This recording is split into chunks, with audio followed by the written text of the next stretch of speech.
Hey guys, tonight we're stepping into the sandaled shoes of someone whose life just took a dramatic turn for the worse in ancient Athens. Picture this. The morning sun beats down on marble columns and dusty agora stones as you're roughly seized by the 11's guards, Athens' closest thing to a police force. Your wrists burn from rope bindings as curious citizens pause their haggling over olives and pottery to watch your humiliation.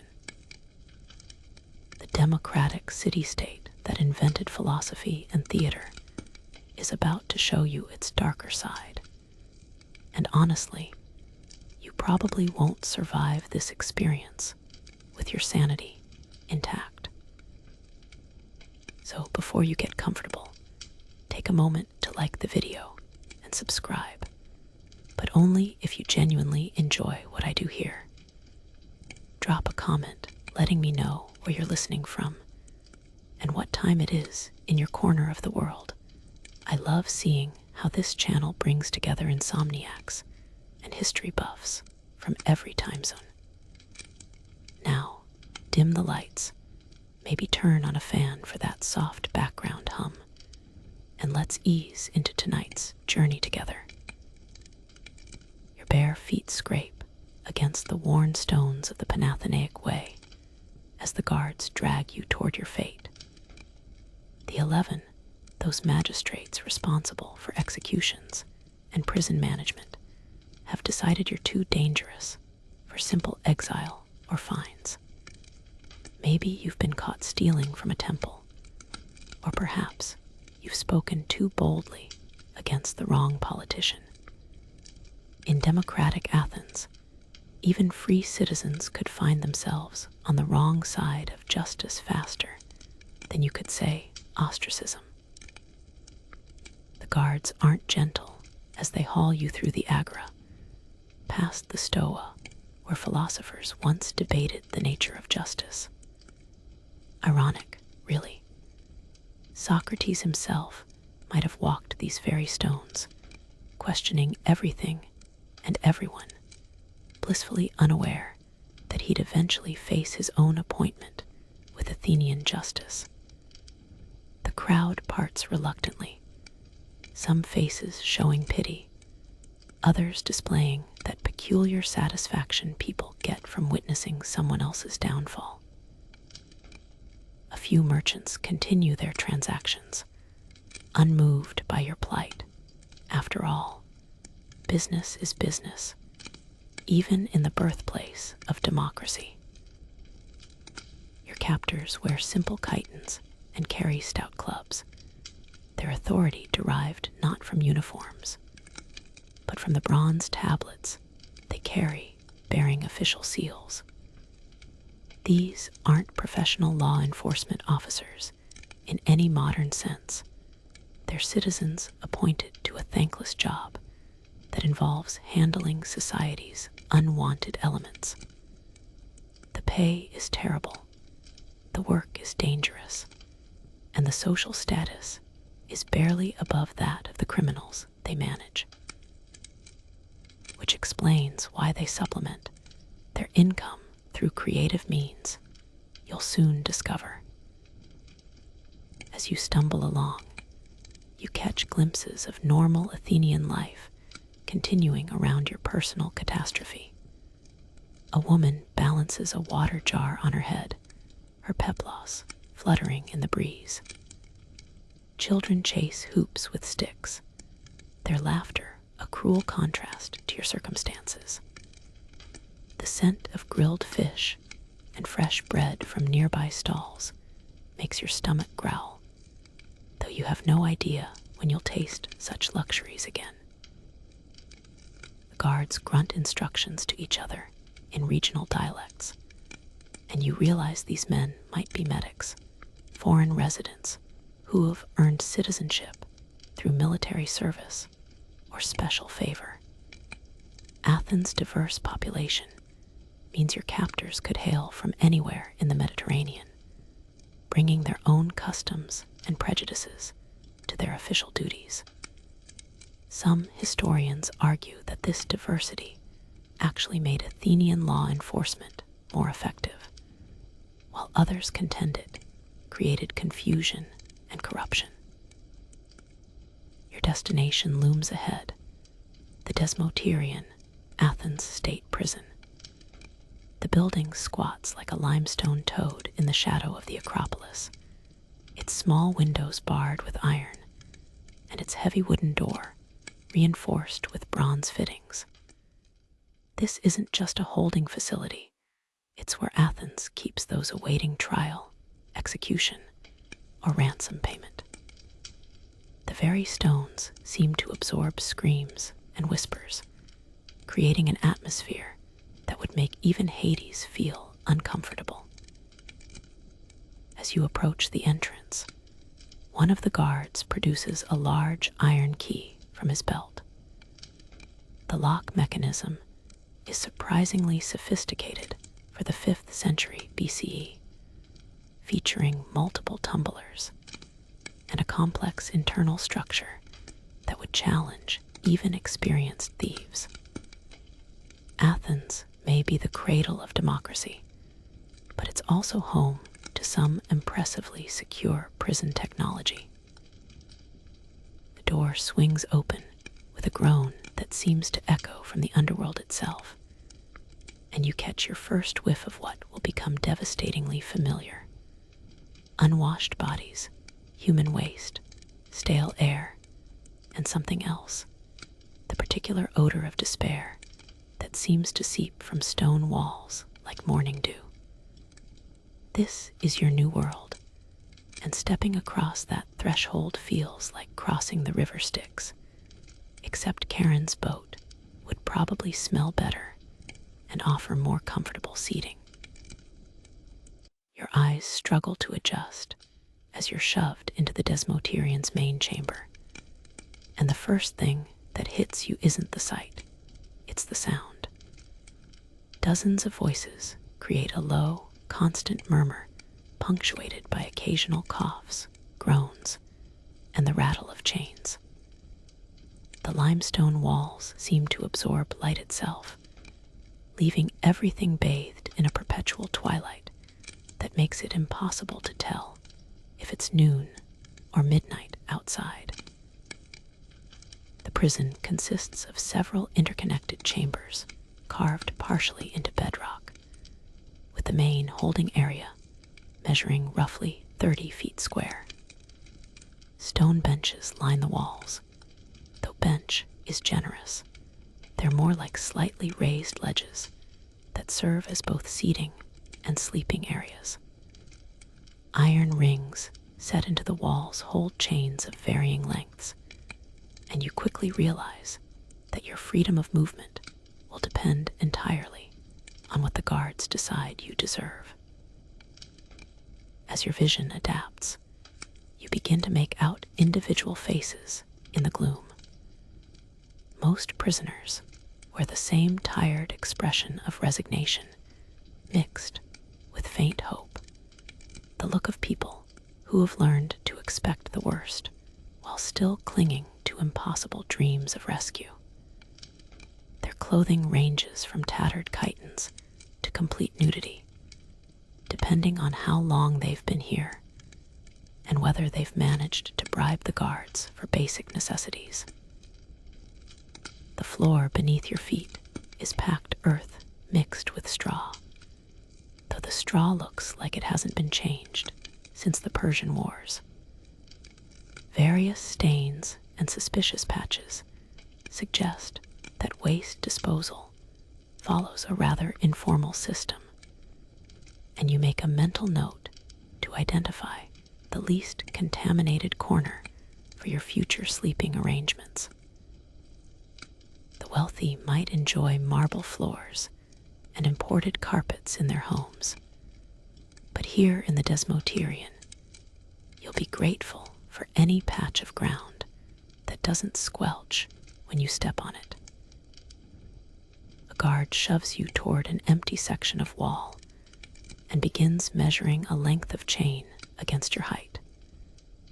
The iron feels cold and rough against your ankle as he fits the shackle, its weight immediately changing how you walk and stand. The chain allows you about 6 feet of movement in any direction, enough to lie down, but not enough to pace off your anxiety or reach most other prisoners. Historians still argue whether Athens maintained separate facilities for different types of criminals, but the evidence suggests the Desmoterian housed everyone from petty thieves to political prisoners awaiting execution. This democratic approach to incarceration means you're sharing space with quite an eclectic mix of Athenian society, from slaves who have displeased their masters to citizens who have fallen afoul of the courts. Prison's construction reflects practical Athenian engineering rather than intentional cruelty. The thick walls provide security, while the small, high windows offer just enough ventilation to prevent mass suffocation. Oil lamps in wall niches provide minimal lighting, their flickering flames creating dancing shadows that turn every movement into something vaguely menacing. The architects clearly prioritized containment over comfort, though they at least included a drainage system that occasionally functions. Near the center of the room, you notice a raised platform where one of the 11 sits during daily inspections. This magistrate's chair is the only piece of furniture that suggests any authority or comfort. Its carved wooden arms and cushioned seat a stark contrast to the stone surroundings. From this throne-like position, prison officials can observe their charges, make administrative decisions, and hold impromptu court sessions for minor infractions. Your stomach contracts as you realize the implications of your new surroundings. There's no privacy, no comfort, and precious little hope of immediate release.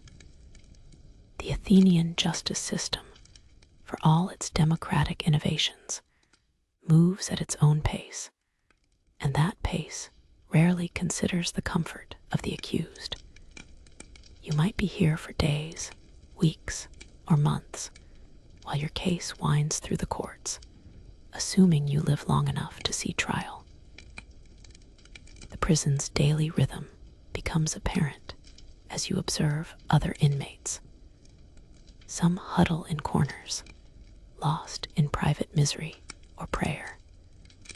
Others engage in quiet conversations, sharing information about guards, legal procedures, or family news. A few seem almost comfortable with their surroundings, suggesting they've either been here long enough to adapt or visited often enough to know the routine. As night falls, or what you assume is night based on the dimming of the already minimal light, the guards retreat to their quarters, leaving the prisoners largely unsupervised. This is when the Desmoterian's true character emerges, as inmates establish their own social hierarchies, settle disputes, and conduct the quiet business of survival that prison officials prefer not to witness. The first voice that reaches you through the gloom belongs to Cleomenes, a middle-aged potter whose hands still bear clay stains despite weeks of confinement. He's chained near the eastern wall, accused of selling diluted wine to a religious festival, a crime that carries serious penalties since it technically constitutes defrauding the gods. His voice carries the weary wisdom of someone who's learned to navigate prison politics through a combination of humor and strategic generosity. Fresh meat, he calls out with dark amusement, though not unkindly. Let me guess, debt, theft, or politics. This seems to be the standard greeting in the Desmoterian, a way of categorizing newcomers and assessing their potential value or threat level. Your answer will determine which informal prison faction might accept you and which ones might consider you an enemy from the start. Across the chamber, a cluster of younger men represents Athens' growing population of debtors, citizens who have borrowed beyond their means and now face slavery if their families can't raise the required funds. Their leader, if you can call him that, is Nicias, a former merchant whose olive oil venture collapsed when pirates seized his ships. He maintains an almost obsessive optimism about his impending release, constantly calculating and recalculating how much his relatives might be able to scrape together for his ransom. The political prisoners occupy their own informal section, and they're easily the most dangerous group in terms of both intelligence and desperation. These men have opposed the wrong politicians, supported failed coups, or simply spoken too freely in the Agora about government policies. Their leader is Xenophanes, a philosopher wannabe whose crime involved publicly questioning whether the gods really exist in the forms described by Homer. In democratic Athens, this isn't just philosophical discourse, it's potential impiety, and impiety trials can end in exile, massive fines, or death. Historians still argue whether Athens maintained formal prisoner hierarchies, but the informal systems are clearly robust and complex. Social status from the outside world carries significant weight inside the Desmoterian, with former citizens receiving better treatment than slaves, and wealthy prisoners commanding respect regardless of their crimes. This pecking order determines everything from sleeping arrangements to food distribution, creating a miniature version of Athenian society behind bars. The slaves present a particularly tragic group, as their imprisonment often represents a temporary stop before sale or execution. Some are foreign captives from recent military campaigns, while others are household slaves whose masters have decided they're more valuable as examples than as workers. A Thracian named Codes speaks broken Greek while describing his former life as a metalworker, his skills now worthless since slaves can't own property or conduct business independently. Near the latrines, a euphemistic term for the corner buckets that serve this function, you encounter the prison's most desperate residents, those awaiting execution. These men have been condemned to death, but are held here until the appropriate religious festivals allow for their dispatch. Some face crucifixion for serious crimes, while others await the more genteel hemlock reserved for citizens. Their presence casts a perpetual shadow over the entire facility, a reminder that Athenian justice, while democratic, can be final. Women's section, separated by a low wall topped with iron bars, houses a smaller but equally diverse population. Female prisoners include adulteresses awaiting divorce proceedings, thieves, and the occasional hetera whose political connections have gone sour. Their conditions mirror those of the men, though they face additional vulnerabilities that prison officials sometimes exploit. The separation is more symbolic than practical, as conversations and even relationships develop across the dividing barrier. Religious diversity among the prisoners creates interesting dynamics, as Athens' cosmopolitan population brings together worshippers of different gods and goddesses. Some prisoners maintain strict observance of their home deities, while others adopt local customs in hopes of divine intervention.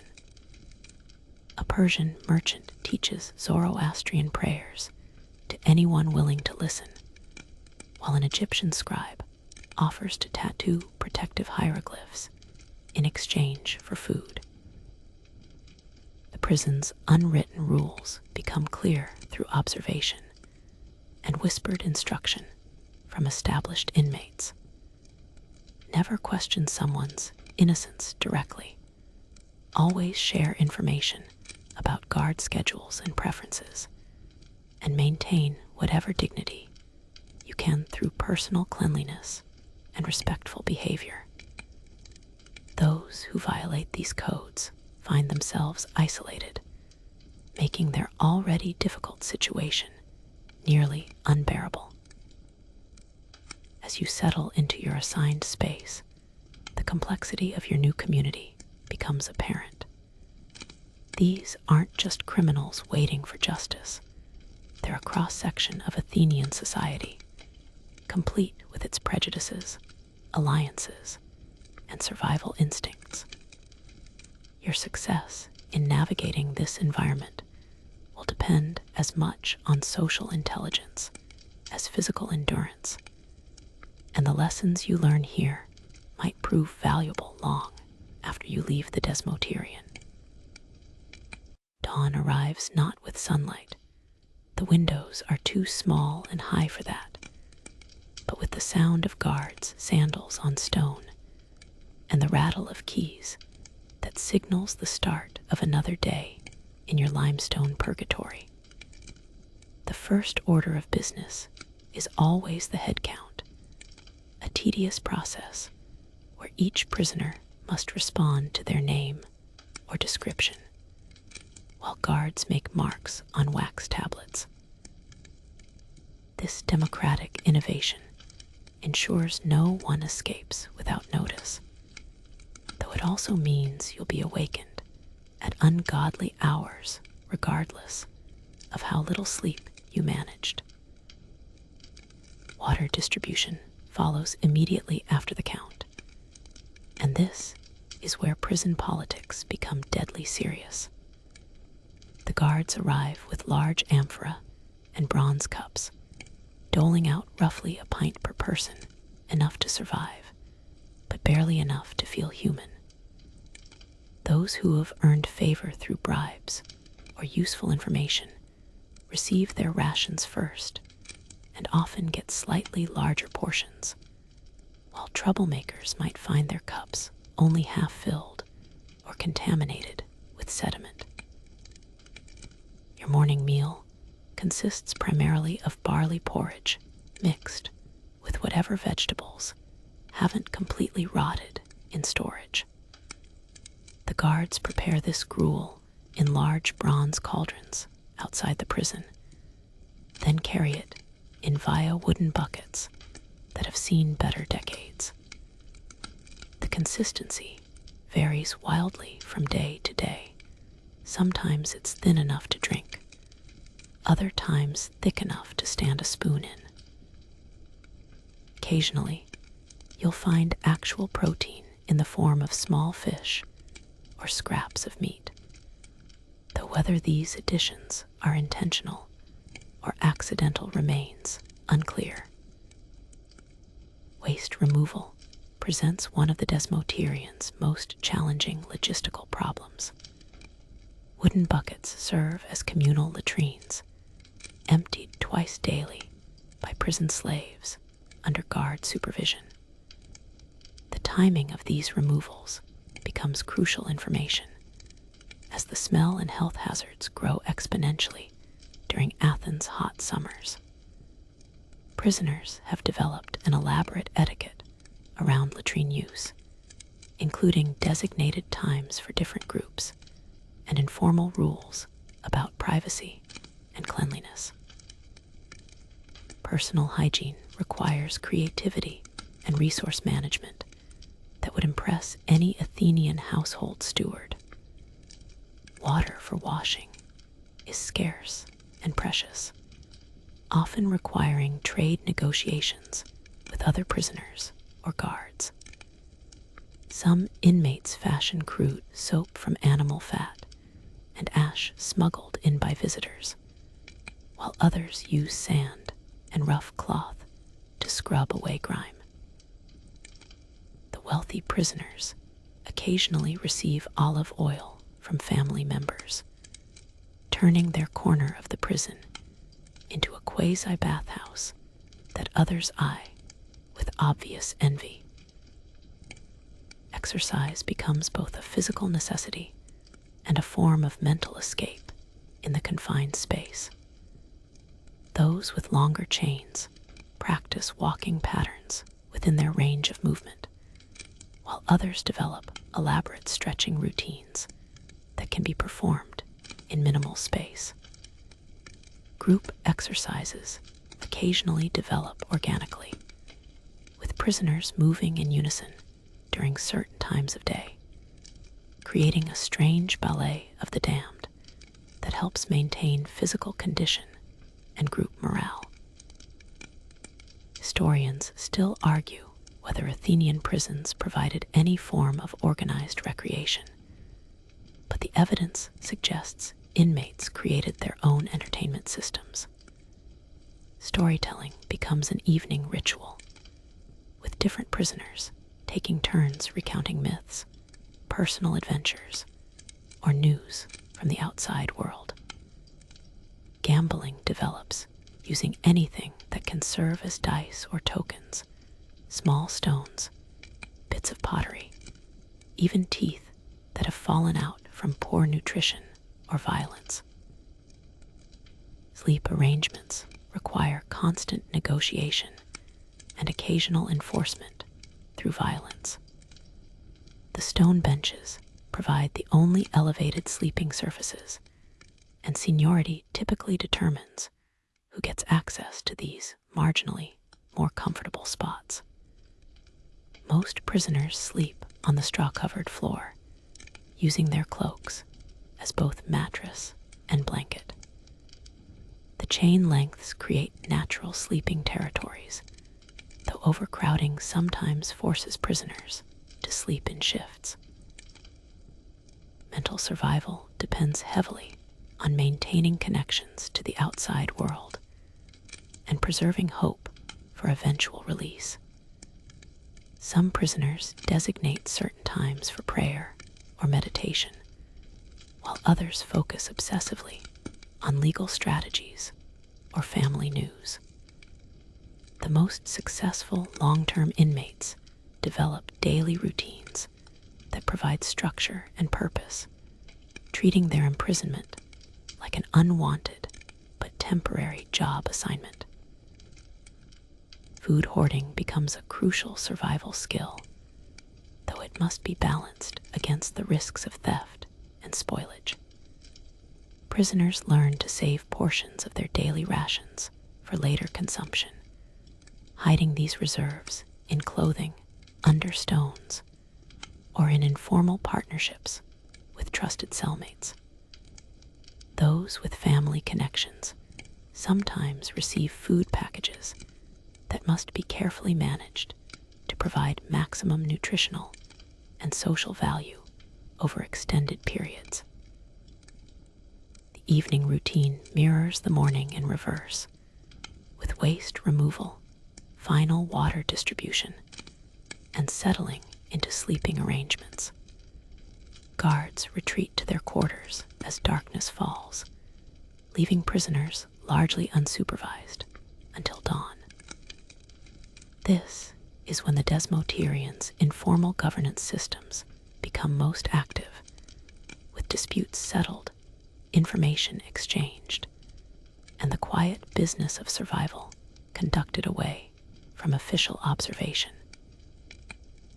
Your first real education in Athenian prison management comes when Philippos, one of the more talkative guards, approaches your section during the midday meal distribution.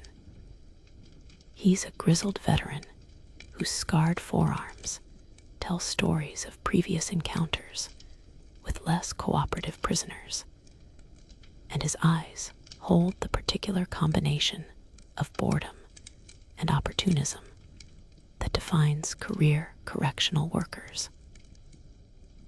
Without ceremony, he crouches beside your chain and explains the prison's unofficial economy in terms so casual he might be discussing the weather. "Listen, friend," he says, ladling your barley gruel with calculated generosity. "Life here can be easy or hard, depending on how well you understand the way things work. This isn't a threat, exactly, more like a practical orientation session, delivered with the matter-of-fact tone of someone explaining how to properly load a cart or negotiate with merchants."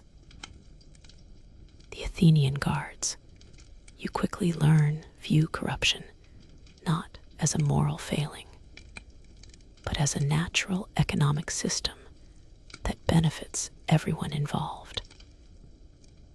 The price list for basic amenities would make a Persian merchant weep with admiration for its thoroughness and flexibility. A clean sleeping spot near the wall costs 2 obols per week, while access to relatively fresh straw requires a daily payment of bronze coins so small they barely qualify as currency. Extra food rations, cleaner water, or the privilege of sending messages to family members all carry their own fees, creating a complex economic ecosystem that operates parallel to the official prison administration. Philippos produces a small wooden tablet covered in wax marks that represent his informal accounts with various prisoners. Some inmates owe him favors rather than money, agreeing to provide information about escape plans, contraband smuggling, or disciplinary problems among their fellow captives. This intelligence network makes the guards' jobs easier while providing prisoners with opportunities to improve their situations through strategic cooperation rather than direct payment. The guards supplement their meager official salaries through multiple revenue streams that would impress any Athenian tax collector. They control access to visitors, charging fees for extended conversations or private meetings with family members. They smuggle in luxury items like wine, olive oil, or clean clothing, marking up prices to reflect the risks involved in circumventing official regulations. Some even operate informal banking services, holding valuables for prisoners, or facilitating money transfers between inmates and their outside contacts. Bribery in the Desmoterian follows elaborate protocols that reflect both practical necessity and cultural traditions. Direct cash payments are often less effective than gifts that demonstrate respect and understanding of the guard's personal preferences. Philippos, for example, has a weakness for quality wine and carefully crafted bronze jewelry, while his colleague Menandros prefers written poetry and philosophical discussions that help him feel more cultured than his job might suggest. Historians still argue whether this corruption represented systemic failure or practical adaptation, but the evidence suggests it made prison life bearable for those with resources, while creating additional hardships for the poor. Guards who relied on bribes for significant portions of their income had strong incentives to keep their best-paying prisoners alive and relatively healthy, leading to a strange form of customer service that protected some inmates while neglecting others. The relationship between guards and prisoners often evolves beyond simple economic transactions into something resembling mutual dependence. Long-term inmates become valuable assets who understand prison routines, help train newcomers, and provide stability that makes the guards' jobs easier. In return, these experienced prisoners receive preferential treatment that helps them survive extended periods of confinement with minimal degradation of their physical or mental health. Violence between guards and prisoners is surprisingly rare, though this reflects practical considerations rather than humanitarian concerns. Injured prisoners require medical attention that costs money and creates administrative headaches, while dead prisoners generate investigations that could expose the informal economic systems everyone depends on. Most guards prefer psychological pressure and privilege withdrawal to physical confrontation, finding these methods more effective and less risky. The guards maintain their own internal hierarchy that mirrors and sometimes conflicts with official prison administration. Senior guards like Philippos control the most lucrative opportunities and set prices for various services, while newer employees must content themselves with smaller-scale operations or revenue-sharing arrangements. This system occasionally creates tensions when ambitious junior guards attempt to undercut established pricing or offer services without proper authorization. Communication between the prison and outside world flows through channels controlled entirely by the guards, giving them enormous power over prisoners' emotional and practical survival. They decide which messages get delivered, which visitors gain access, and which legal documents reach their intended recipients. This information bottleneck creates opportunities for additional revenue, while ensuring that prisoners remain dependent on guard cooperation for any hope of improving their situations. Your own relationship with the guards begins forming from your first day, as they observe your behavior, assess your resources, and determine your potential value within their informal economic system. Those who adapt quickly to these realities often find their imprisonment far more tolerable, while those who resist or fail to understand the rules face unnecessary hardship that could extend their stays or worsen their eventual fates. Time becomes your greatest enemy in the Desmoterian, moving with the sluggish pace of honey poured on a winter morning. The Athenian legal system, for all its democratic innovations, operates according to religious calendars, political schedules, and the personal convenience of magistrates who have other responsibilities beyond managing the fates of prisoners. Your case might be heard tomorrow, next month, or next year, depending on factors entirely beyond your control or understanding. The waiting manifests itself differently among your fellow prisoners, creating a spectrum of coping mechanisms that ranges from admirable to pathetic. Cleomenes, the potter, has developed an almost zen-like acceptance of his situation, spending hours in meditation-like states where he mentally crafts pottery on invisible wheels.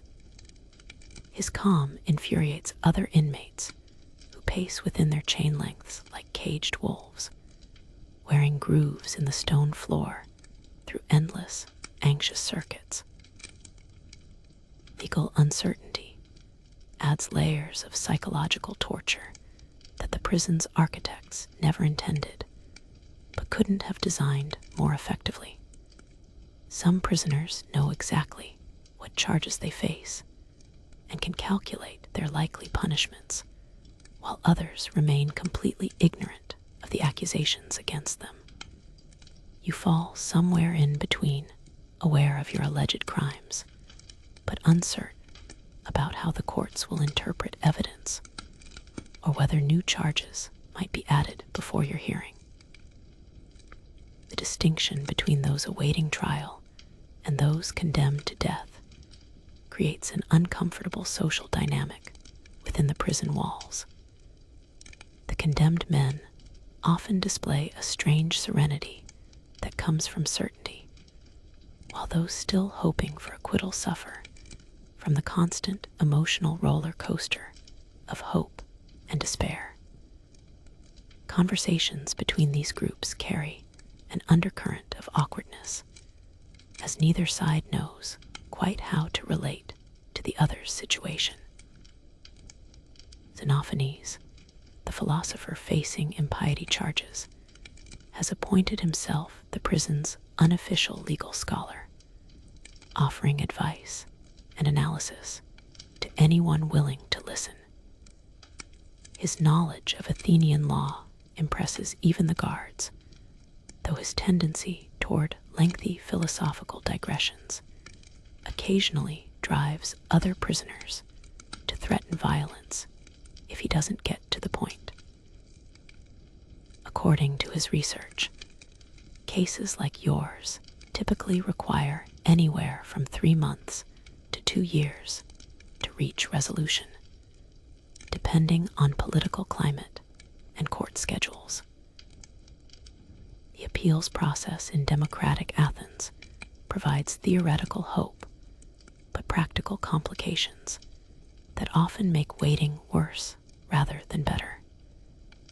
New evidence must be presented through specific channels. Character witnesses must be arranged and paid, and legal representatives must be secured through family connections or financial arrangements. Each step in this process creates additional delays while consuming resources that families on the outside may not possess. Historians still argue whether the extended pretrial detention served as unofficial punishment for crimes that might result in acquittal, but the psychological effects certainly function as a form of justice that satisfies public desire for suffering without requiring formal conviction. The mere experience of months in the Desmoterian changes prisoners in ways that persist long after their release, creating internal punishments that supplement whatever official penalties the courts might impose. Religious festivals complicate the legal calendar in ways that would drive modern scheduling coordinators to madness. Courts cannot convene during certain sacred periods. Executions must be delayed during purification rituals, and even routine administrative hearings get postponed when religious obligations take precedence. Your fellow prisoners track these festivals obsessively, calculating how religious observances might affect their cases, and creating elaborate theories about optimal timing for various legal strategies. The condemned prisoners develop their own subculture focused on preparing for death with whatever dignity their circumstances allow. Some spend their time composing final messages to family members, while others engage in intensive religious observances designed to ensure favorable treatment in the afterlife. A few seem almost eager for their executions, viewing death as preferable indefinite confinement in these conditions.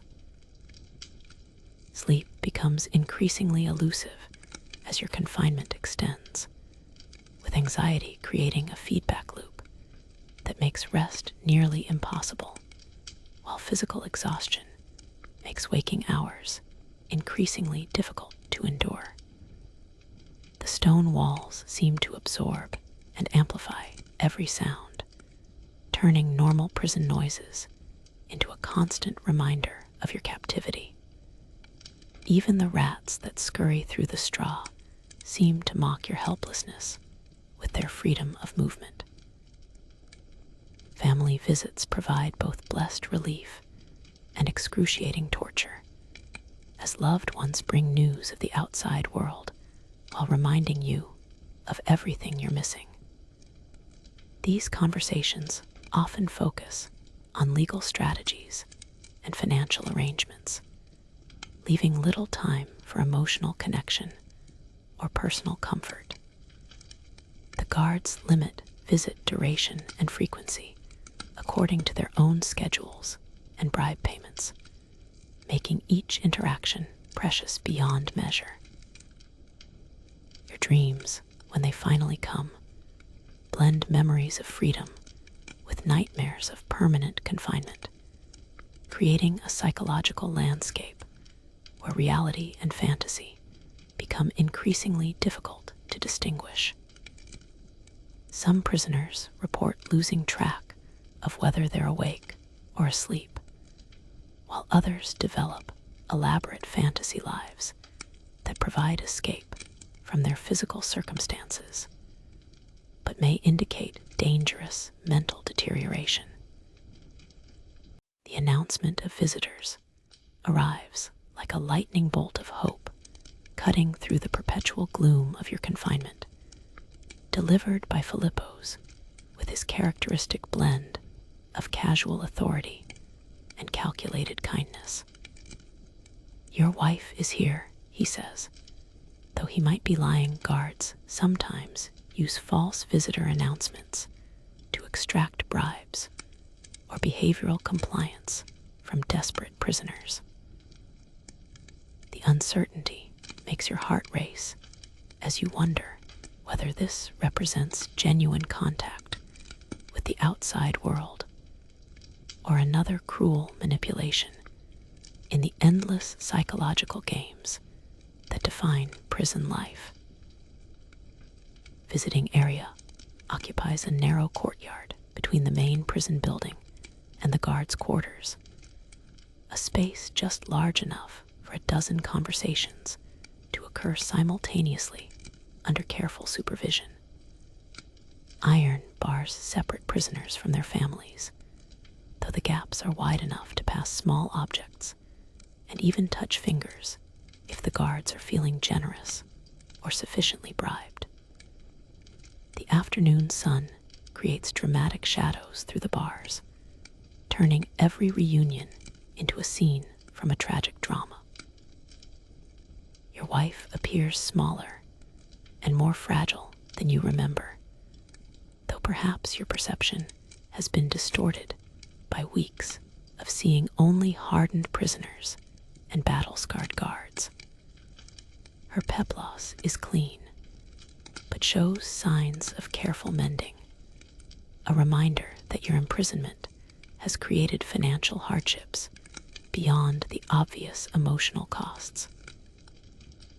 She carries a small basket covered with cloth, its contents representing hopes for improved nutrition and physical comfort that may or may not be allowed through the prison's informal customs regulations.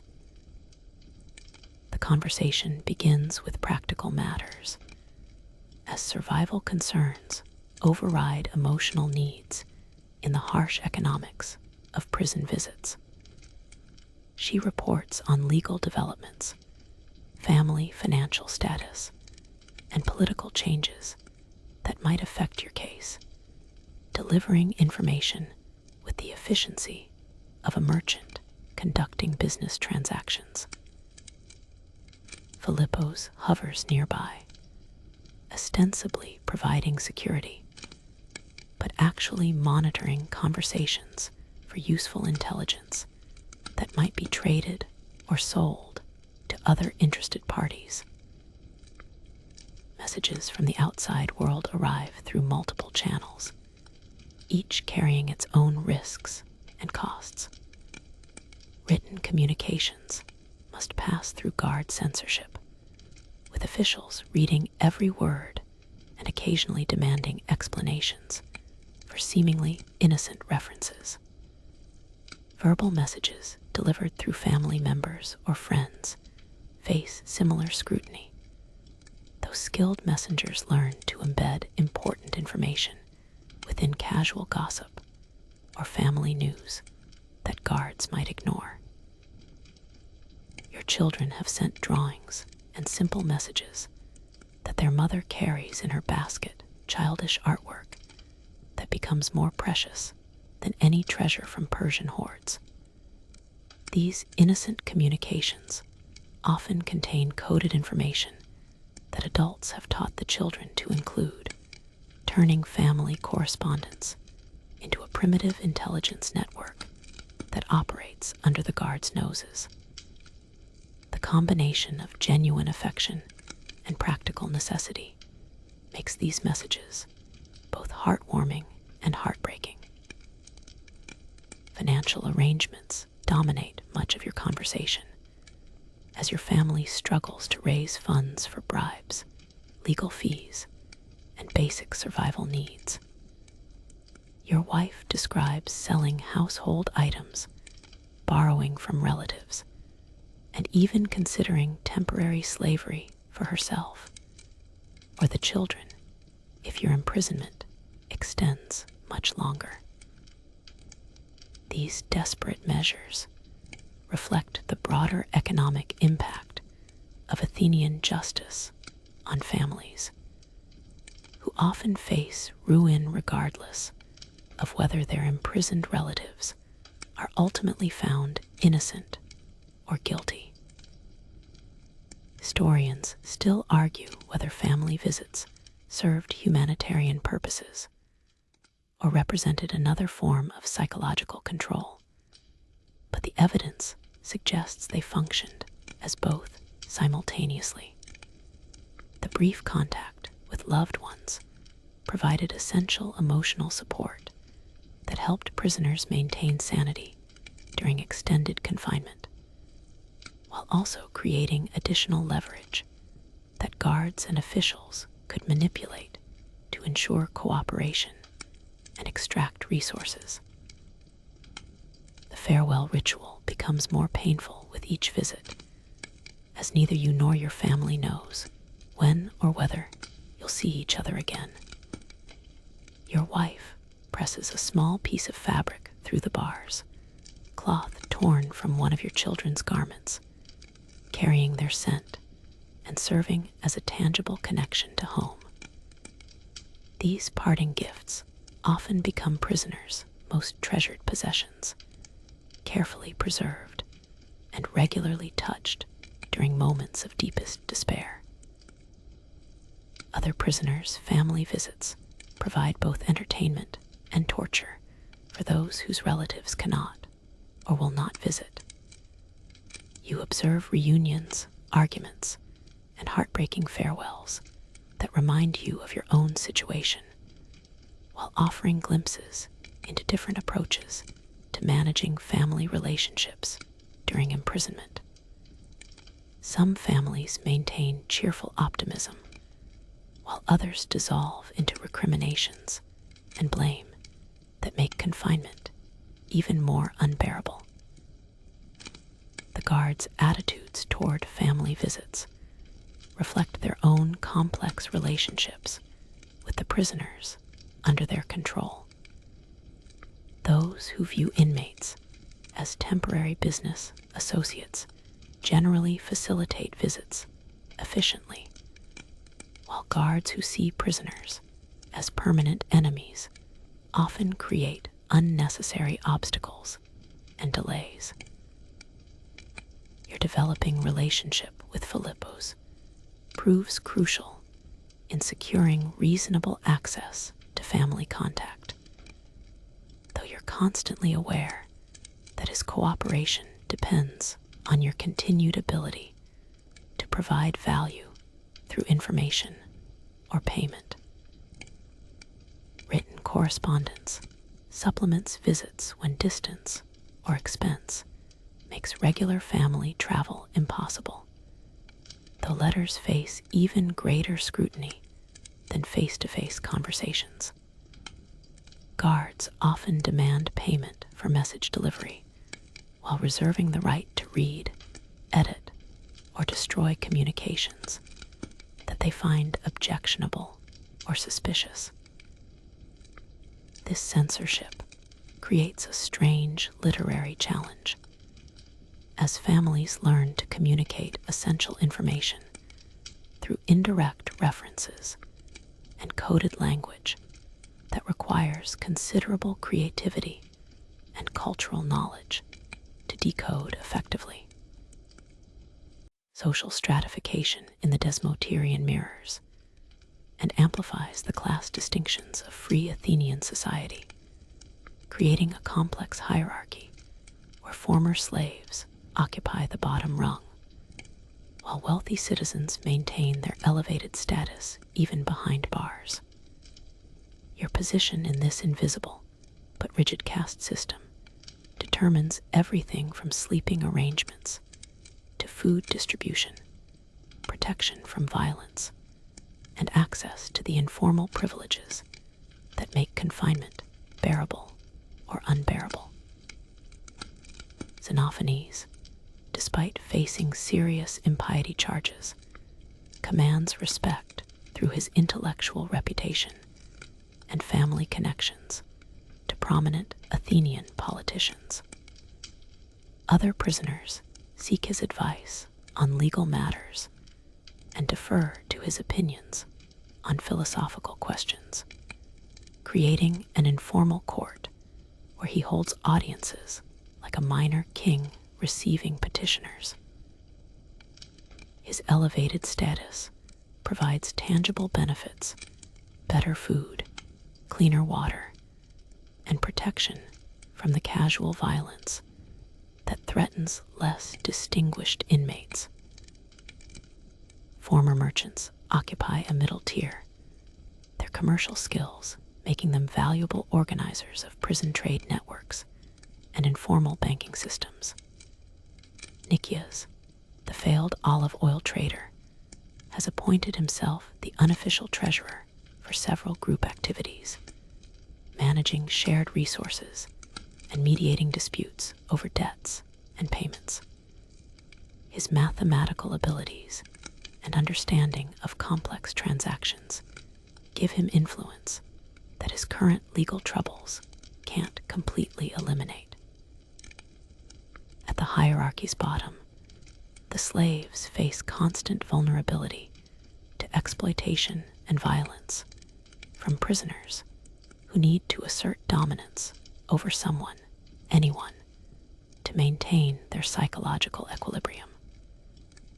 The Thracian metalworker Codies bears fresh bruises that tell stories of casual abuse, while his broken Greek makes him an easy target for prisoners who need to feel superior to someone in their degraded circumstances. Violence in the prison follows predictable patterns that reflect both personal desperation and social conditioning. Most conflicts begin over scarce resources, food, water, sleeping space, or access to guard favor, but quickly escalate into displays of dominance that serve psychological needs as much as practical ones. The confined space means that every disagreement becomes a public spectacle, forcing participants to maintain face, regardless of the wisdom of continued conflict. Physical confrontations typically occur during the evening hours when guard supervision is minimal, though the chains limit the scope and intensity of fights. Most violence consists of shoving, grabbing, and short range striking rather than the elaborate combat techniques that might be employed in gymnasium training or military service. The iron shackles themselves become weapons, as prisoners learn to swing their chains or use the metal rings as improvised brass knuckles. The guards maintain order through a combination of selective intervention and strategic ignorance, allowing minor conflicts to resolve themselves while stepping in when violence threatens their economic interests or administrative convenience. They view prisoner-on-prisoner violence as a natural pressure release valve that helps maintain overall stability, though they're quick to punish anyone who damages valuable assets or creates too much noise during their off-duty hours. Alliances form and dissolve with bewildering speed as prisoners calculate the costs and benefits of various social connections. Yesterday's protector might become today's enemy over something as trivial as a spilled water cup or an overheard insult, while former enemies sometimes unite against common threats or shared opportunities. These shifting loyalties create a constant undercurrent of tension that makes every interaction potentially dangerous. The women's section operates under similar hierarchical principles, though their violence tends toward psychological warfare rather than physical confrontation. Female prisoners use gossip, social exclusion, and strategic alliances to establish dominance, creating conflicts that can be more devastating and longer lasting than simple physical altercations.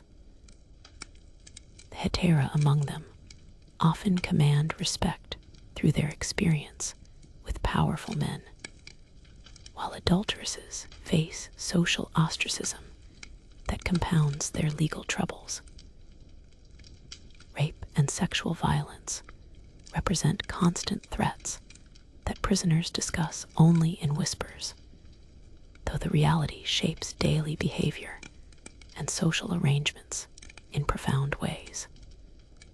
Younger, weaker inmates often seek protection from stronger prisoners in exchange for labor, information, or other services, creating relationships that blur the lines between voluntary cooperation and coerced submission.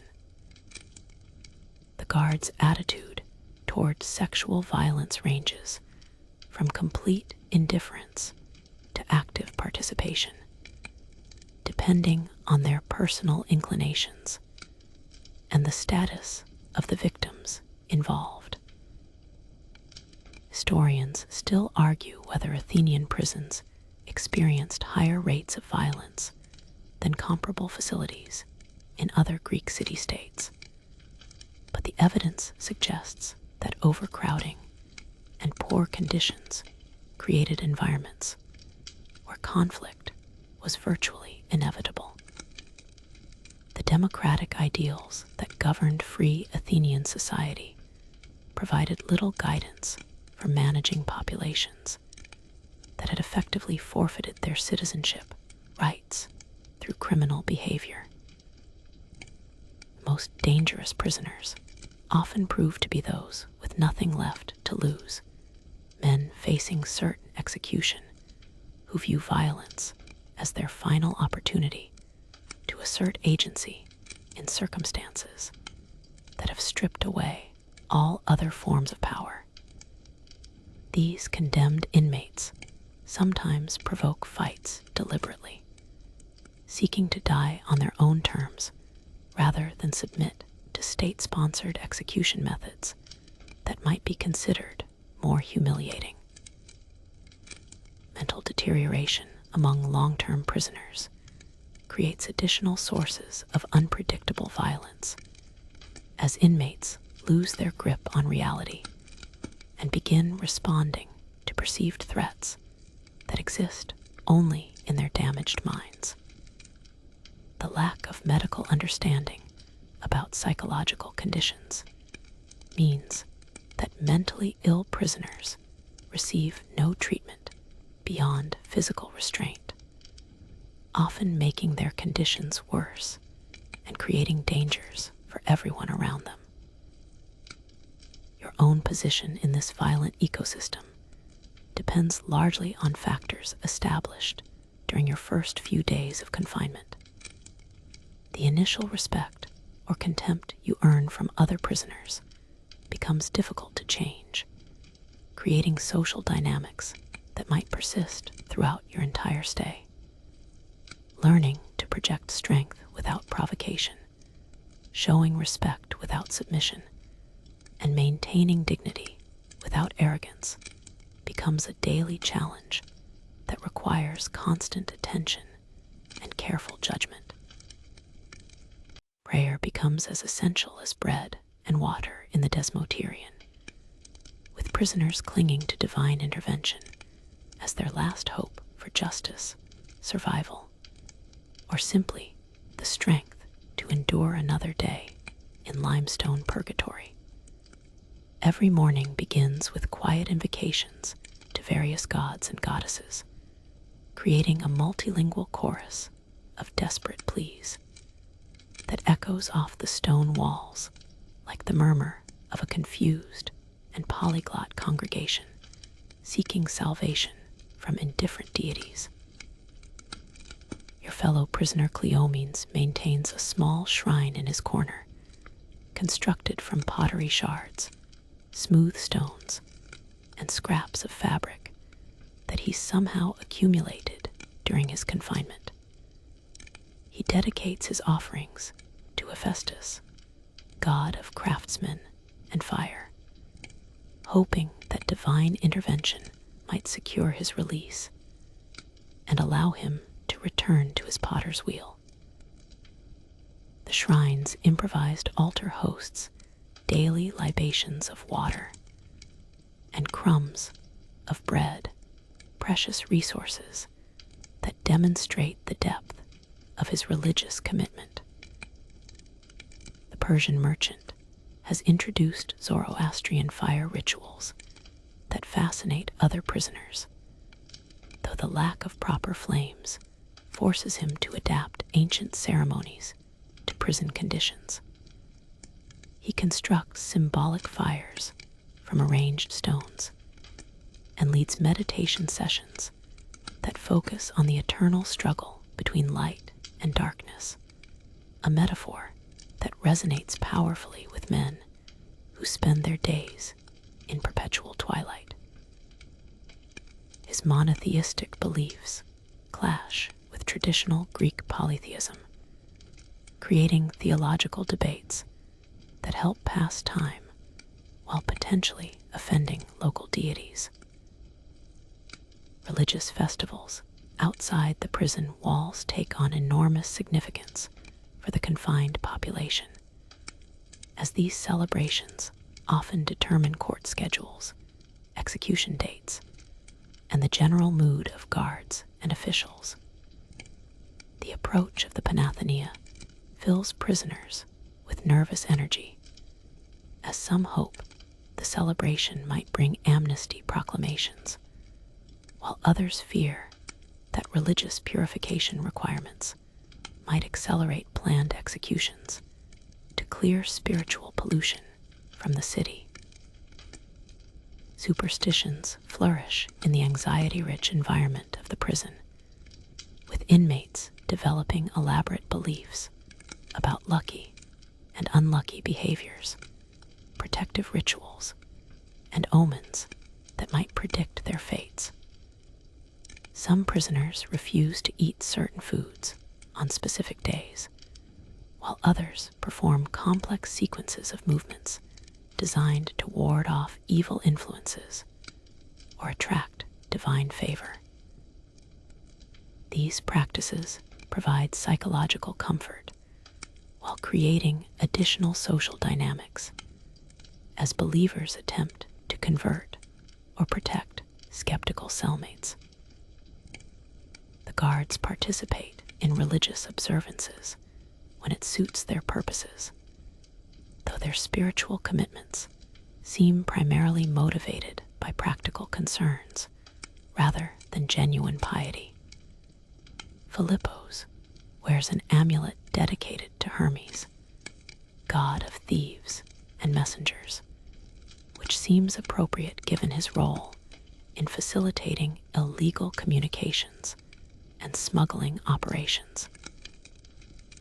During major festivals, guards sometimes allow prisoners to participate in ritual observances, though these privileges typically require special payments or favors. Dream interpretation becomes a crucial skill among the prisoner population, with certain inmates establishing reputations as prophetic interpreters who can divine meaning from the nightmares and visions that plague confined minds.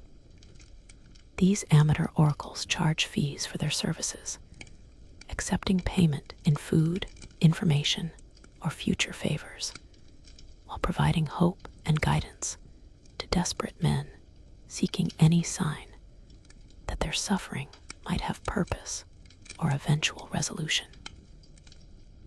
Historians still argue whether religious practices in Athenian prisons represented genuine spiritual devotion or merely psychological coping mechanisms, but the evidence suggests they functioned as both simultaneously. The democratic city-state's religious tolerance allowed prisoners to maintain diverse spiritual practices, though guards sometimes used religious restrictions as disciplinary tools or revenue-generating opportunities. The arrival of religious holidays creates complex emotional responses among the prison population, as these celebrations emphasize the contrast between freedom and confinement while potentially affecting legal proceedings. Some prisoners view festivals as opportunities for divine intervention, while others sink into deeper despair as they contemplate celebrating sacred days in such degraded circumstances. The sounds of public celebrations filtering through the small windows serve as both torture and comfort, connecting inmates to the community they've been expelled from. Ritual purification becomes increasingly important to prisoners as their confinement extends, with some developing obsessive cleaning behaviors that go far beyond practical hygiene concerns.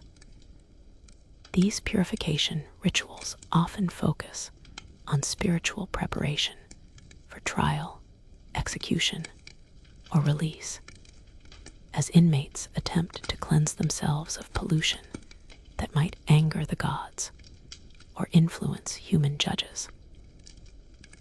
The scarcity of clean water makes these observances particularly challenging, requiring creativity and resource management that would impress professional priests. Sacred oaths and vows multiply among the desperate population, with prisoners making elaborate promises to various deities in exchange for favorable outcomes in their legal proceedings. Some vow to dedicate temples or sponsor festivals if they're released, while others promise to change their behavior, make amends to victims, or perform specific acts of devotion. These commitments create additional psychological pressure while providing structure and hope that help maintain sanity during extended uncertainty. The women's section maintains its own religious practices, often focused on goddesses associated with protection, justice, and family welfare. Female prisoners create elaborate prayers to Athena for wisdom in legal matters, to Artemis for protection from male violence, and to Demeter for the welfare of children they've left behind. Their religious observances often include more complex ritual behaviors than those practiced by male inmates, reflecting women's traditional roles as household religious leaders. Your own spiritual journey in the Desmoterian begins with skepticism, but gradually evolves toward desperate faith as the psychological pressures of confinement erode rational resistance to supernatural explanations and interventions. The combination of helplessness, fear, and prolonged stress creates mental conditions where religious experiences feel not only possible, but necessary for psychological survival and emotional stability. The whispered stories of previous escape attempts circulate through the Desmoterian like currency, traded for favors and food, while serving as both inspiration and warning to prisoners who dream of freedom beyond the limestone walls. Nicias, the olive oil merchant, claims to possess detailed knowledge of at least 6 serious escape efforts over the past 2 years, though his accounts grow increasingly dramatic with each retelling, suggesting that truth and wishful thinking have become thoroughly intermingled in prison folklore. The most recent attempt occurred just 3 months before your arrival, involving a group of political prisoners who had managed to corrupt one of the junior guards through a combination of bribes and romantic entanglement with a female prisoner's sister. Their plan centered on creating a distraction during the evening meal distribution, while Confederates used smuggled tools to work on the iron window bars in the eastern wall. The scheme might have succeeded if not for an informant who traded details to Philippos in exchange for better food rations and protection from other inmates. Physical escape from the Desmoterian presents enormous challenges that would test the ingenuity of Odysseus himself, beginning with the iron shackles that limit every prisoner's range of movement. The chains are forged by Athens' best metalworkers and secured with locks that represent the pinnacle of contemporary security technology. Even if a prisoner somehow acquired proper tools, the time required to cut through iron would create noise and metal filings that would be virtually impossible to conceal from guards or fellow inmates. The prison's construction incorporates defensive features that reflect centuries of experience with containment challenges, including walls that extend deep into bedrock, windows positioned too high and small for human passage, and a single entrance that remains under constant observation. The builders apparently anticipated every obvious escape route and designed countermeasures that have proven effective against numerous creative attempts over the decades since the facility's construction. Tunneling represents the escape method most favored by desperate prisoners, though the limestone bedrock and limited tools make this approach nearly impossible in practice.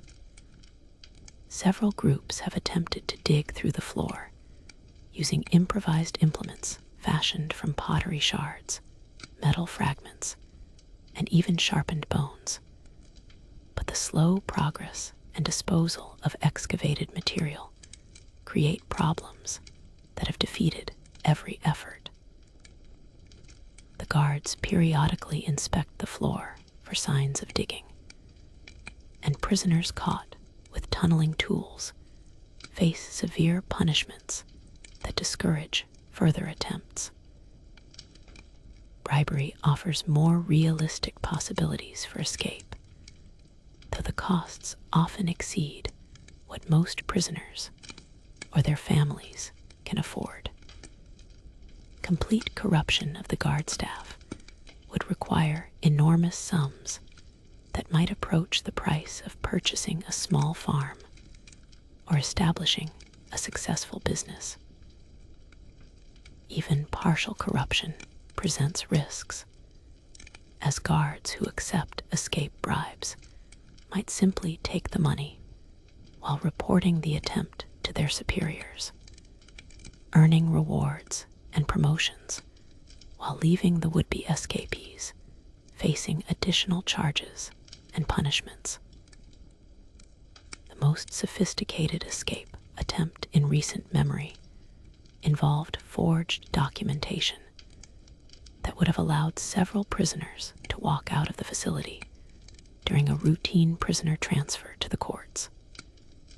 The conspirators had somehow acquired genuine papyrus, proper inks, and knowledge of official procedures that suggested inside assistance from court clerks or administrative personnel. Their plan failed when one of the forged documents contained a spelling error that alerted suspicious guards, leading to investigations that revealed the full scope of the conspiracy. Historians still argue whether the Athenian prison system security measures were primarily designed to prevent escape, or to make escape attempts serve as additional punishment for prisoners foolish enough to try. But the evidence suggests both purposes were served effectively. Failed escape attempts provided entertainment for guards, while justifying harsher treatment of the general prison population, creating psychological deterrents that might be more effective than physical barriers alone. Violence during escape attempts typically results in deaths that officials attribute to resisting arrest or attempting to harm guards, though prisoners whisper about executions disguised as necessary force during recapture efforts. The bodies of failed escapees serve as warnings to other inmates, while providing guards with opportunities to demonstrate their vigilance and dedication to security. These deaths also eliminate potential witnesses who might testify about guard corruption or prison conditions in future legal proceedings. The psychological impact of failed escape attempts often proves more devastating than continued confinement, as desperate prisoners invest enormous emotional energy in plans that ultimately prove futile. The transition from hope to despair can trigger mental breakdowns that leave formerly functional inmates unable to care for themselves or interact normally with others. Some prisoners never recover from the emotional trauma of failed freedom attempts, spending their remaining time in catatonic states that effectively represent psychological death sentences. Your own growing familiarity with escape stories creates conflicted emotions, as the accounts simultaneously inspire fantasies of freedom while demonstrating the futility of action. The detailed knowledge of previous failures provides valuable intelligence about security measures and guard procedures, but also reveals the overwhelming obstacles that face anyone attempting to leave the Desmoterian without official authorization. Every successful security measure represents another prisoner's broken dreams and often broken body. The guards encourage escape planning to some degree, as these activities provide useful intelligence about prisoner psychology, financial resources, and outside connections that might be exploited for additional revenue or security purposes. Prisoners who discuss escape plans often reveal information about family wealth, political connections, or hidden resources that guards can use to extract higher bribes or identify new corruption opportunities. The knowledge that escape discussions might be monitored creates additional paranoia and mistrust among inmates. Current escape planning continues despite the documented history of failure, as hope proves more powerful than logic in the desperate environment of prolonged confinement. New prisoners arrive with fresh optimism and innovative ideas, convinced that they can succeed where others have failed through superior intelligence, better resources, or simple luck.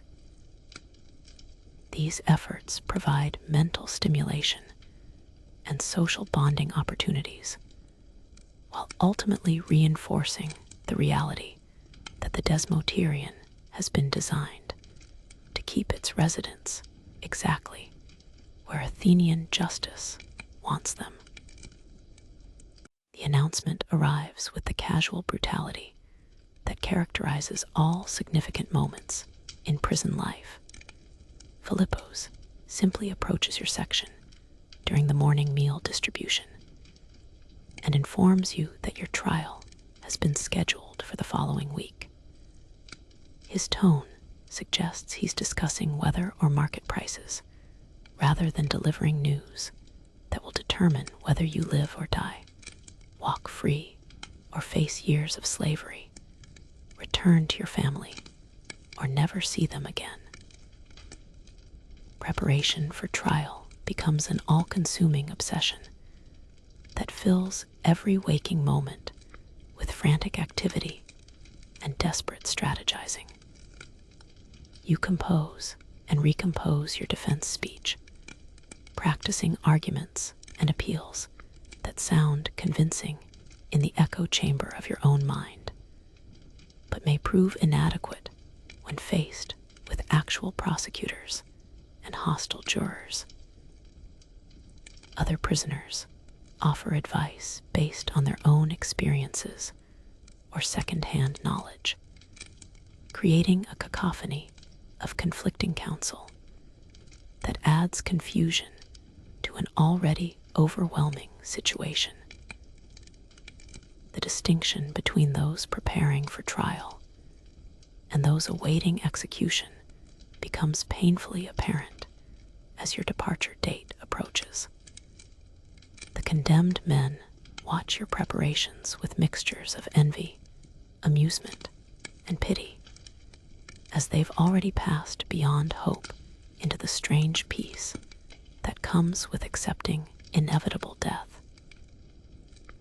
Their advice focuses on practical matters: how to walk with dignity while chained, how to speak clearly when your mouth is dry with terror, how to maintain composure when facing the crowd that has gathered to witness your judgment.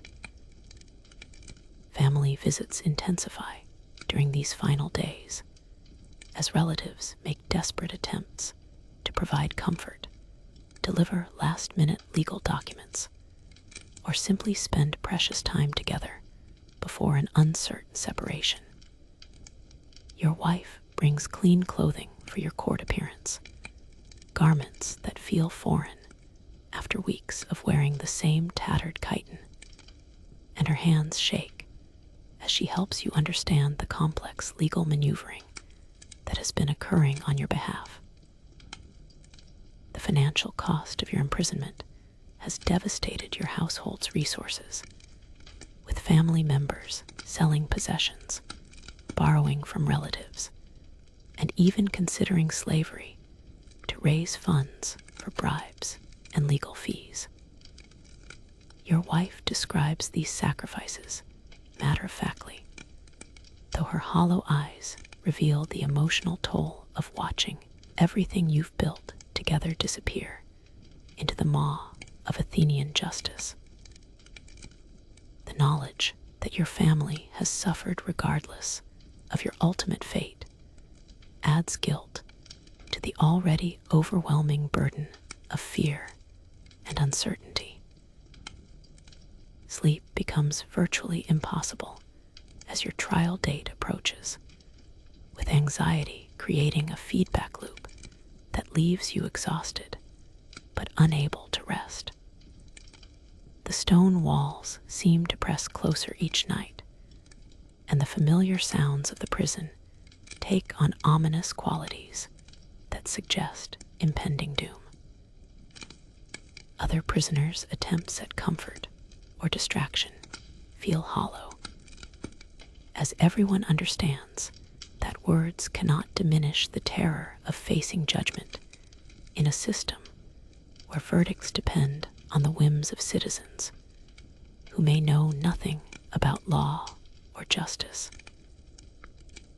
Religious preparations consume enormous amounts of time and mental energy as you attempt to ensure divine favor through prayer, offerings, and purification rituals performed with whatever materials the prison environment provides.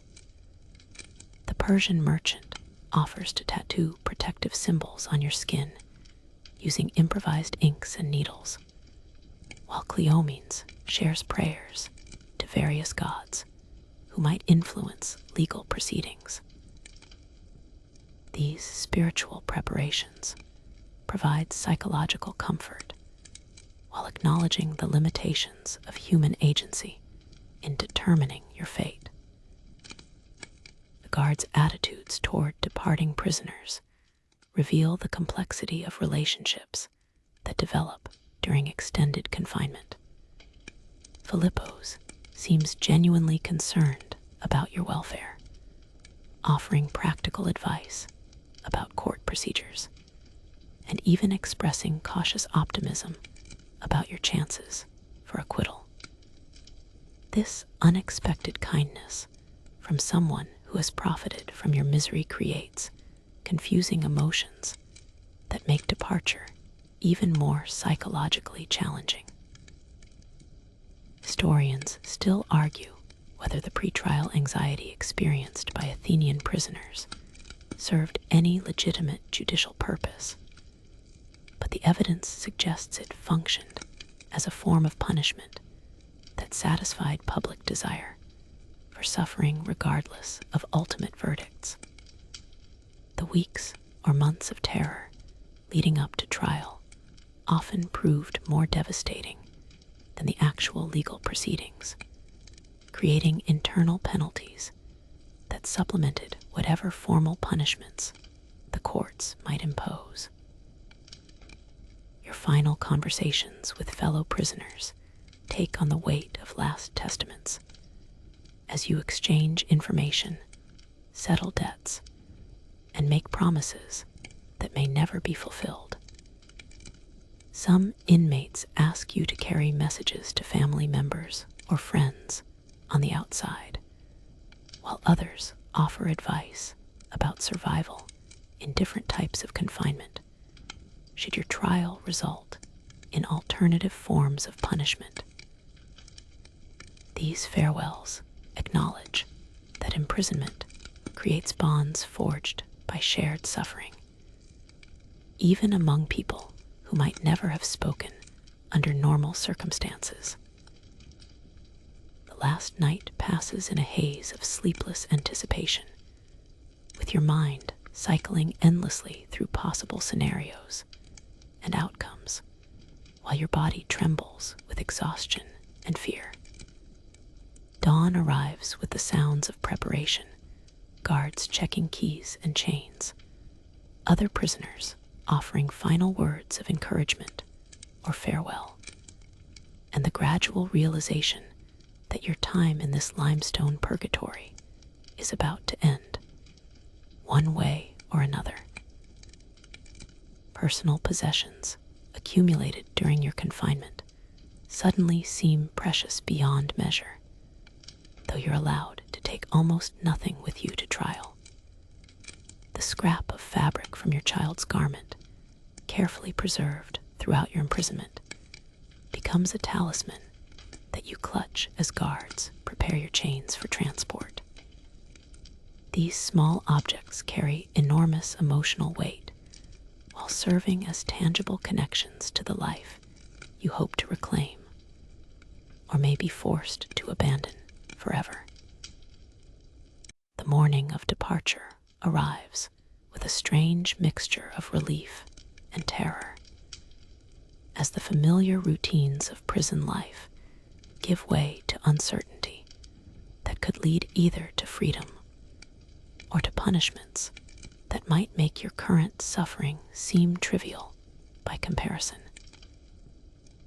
Philippos unlocks your shackles from their wall ring with unusual gentleness, his scarred hands working the mechanism while avoiding your eyes, perhaps because he genuinely wishes you well, or perhaps because he simply moved on to calculating profits from your replacement. The walk through Athens toward the courts reintroduces you to a world that has continued functioning during your absence, though everything seems simultaneously familiar and foreign after weeks of limestone confinement. The morning sun feels impossibly bright against your prison-pale skin, while the scents of bread, olive oil, and blooming flowers create sensory overload that makes you dizzy with remembered pleasures. Citizens pause their daily activities to stare at the chained prisoner being escorted through their streets, some showing pity, others displaying the casual cruelty of those who feel superior to society's outcasts. Your trial unfolds with the swift efficiency that characterizes Athenian justice when it finally decides to act, though the legal proceedings feel surreal after your extended period of anxious preparation.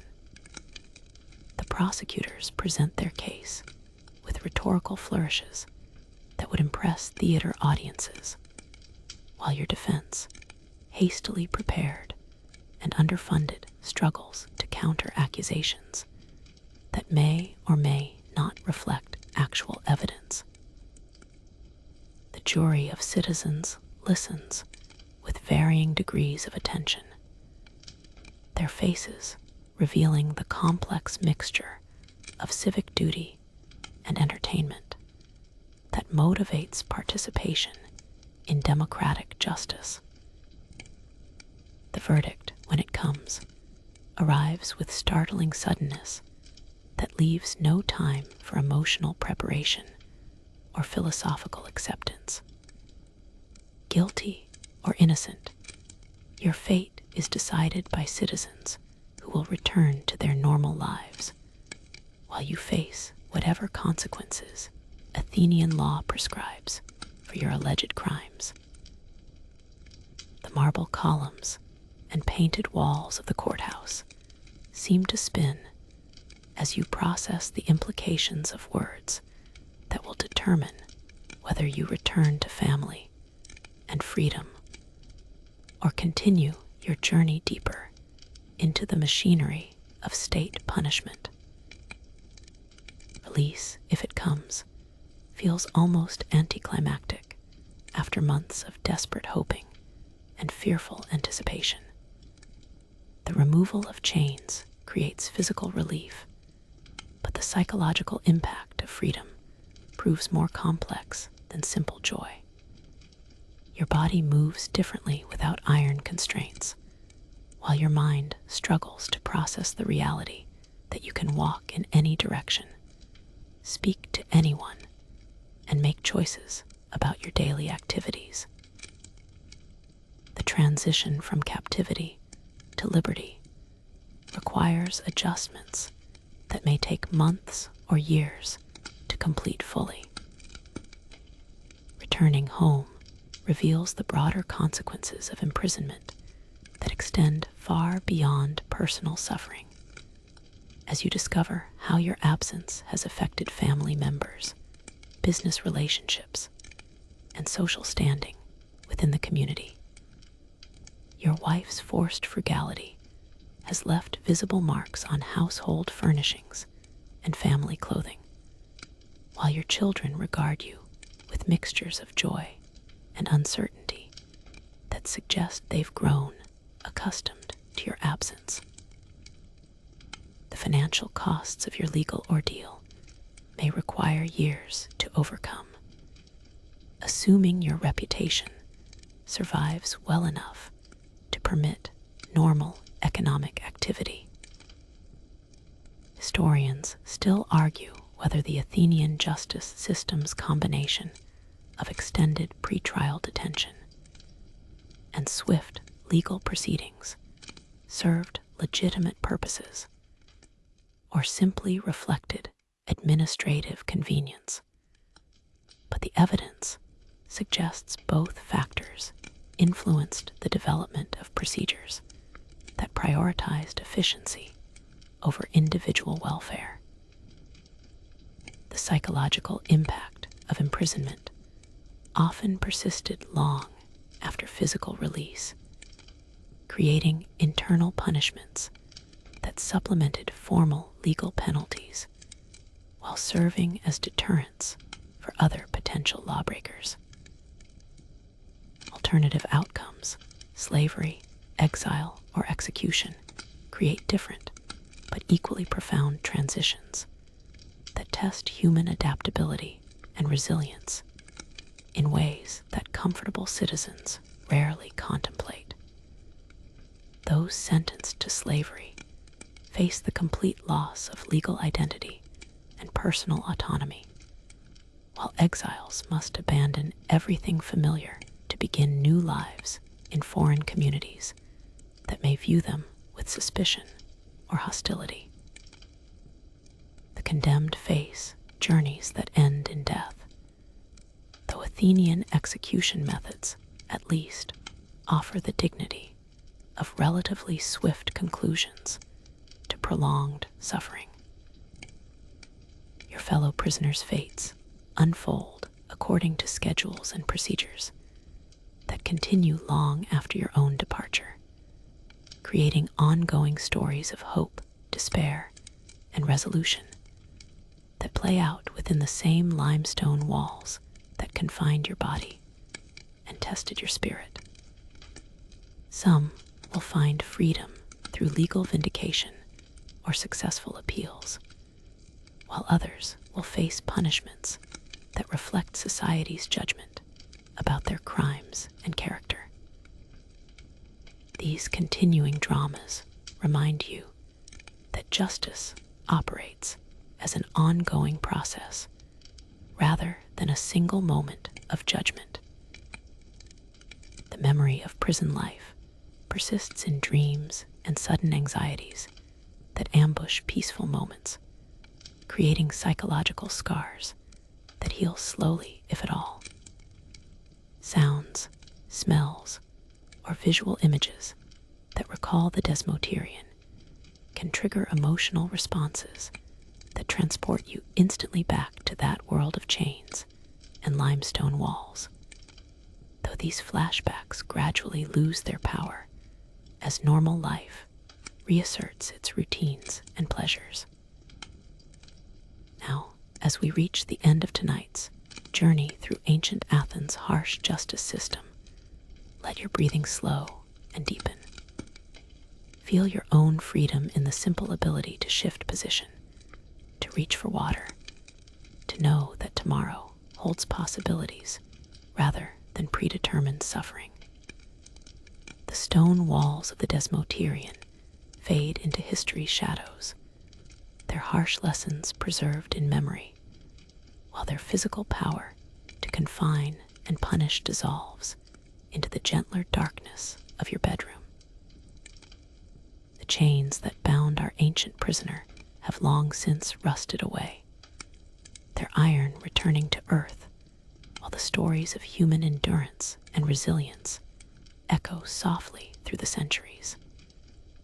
Close your eyes and let the weight of historical suffering transform into gratitude for the freedoms we often take for granted, the freedom to sleep peacefully, to wake when we choose, to love and be loved without the constant fear of separation and loss. Rest now in the comfort of your own bed, surrounded by the familiar sounds of home rather than the whispers of desperate prisoners. Let the warmth of blankets replace the cold of limestone walls, and allow the security of your present moment to wash away the anxieties and terrors that defined life in ancient Athens' most feared institution. The prisoner's ordeal is over. The story is complete, and you are safe in your own time, free to dream of gentler things as sleep carries you toward tomorrow's possibilities.